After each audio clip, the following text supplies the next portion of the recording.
It's time again for another installment of the basics, and on today's show I wanted to take you back into Magic the Gathering and show you the options you have when you're about halfway through a game, you're mired in battle with your opponent, and there's creatures coming out on both sides, left and right.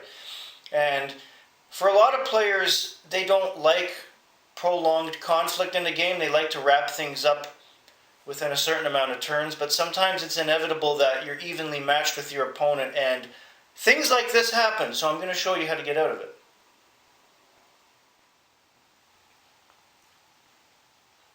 So, I've set up a simulated game. I'm playing as green, and my simulated opponent is playing as blue.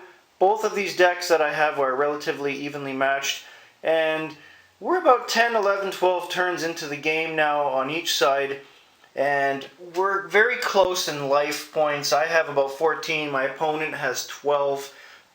The battle has started going back and forth because we've countered a lot of each other's spells, and it's now turned into a war of attrition between a large field of creatures and walls that we've summoned.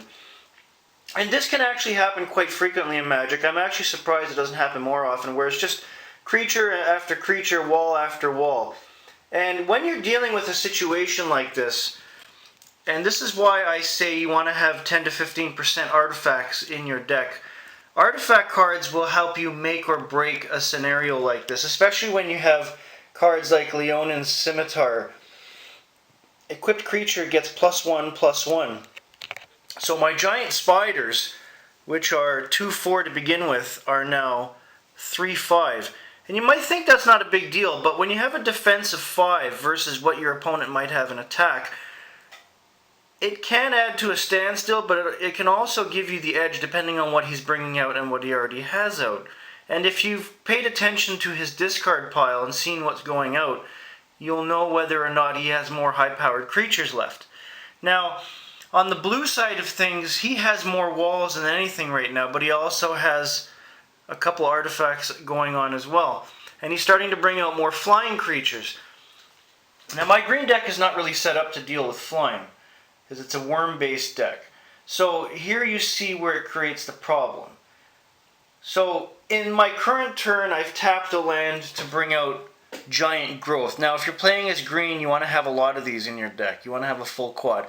Target creature gains +3/+3 until end of turn.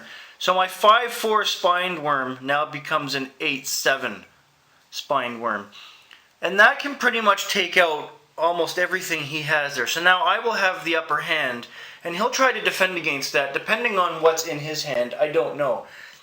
But I know for a fact that even though I don't have it in my current hand, I have more Giant Growth coming up in my draw deck because I stocked my deck well with them. I also have the artifact card Jayemdae Tomb, draw 1 card, so I'll play that as well my next turn and draw a couple cards, which should get me more Giant Growth. You really have to pay attention to what you're putting into your decks when you're building them. I've said this time and again. And it's through artifacts and enhancement cards like Giant Growth that will get you out of a scenario of massive creature battles. Now, will that strategy work every time? No, it depends on the color of your deck, and it depends on the exact scenario you get yourself into. There's the other flip of the coin where instead of a giant creature battle, there could be a lot of spells. But most players of Magic build their decks with creatures in mind because it's how you do the majority of your damage to the other creatures and the target player. So the enhancement cards like some of the artifacts and Giant Growth and things like that are vital to the deck to get you out of these situations no matter what they might be in regards to creatures. So make sure you stock up on those in your deck. That's all for today. Have a great day.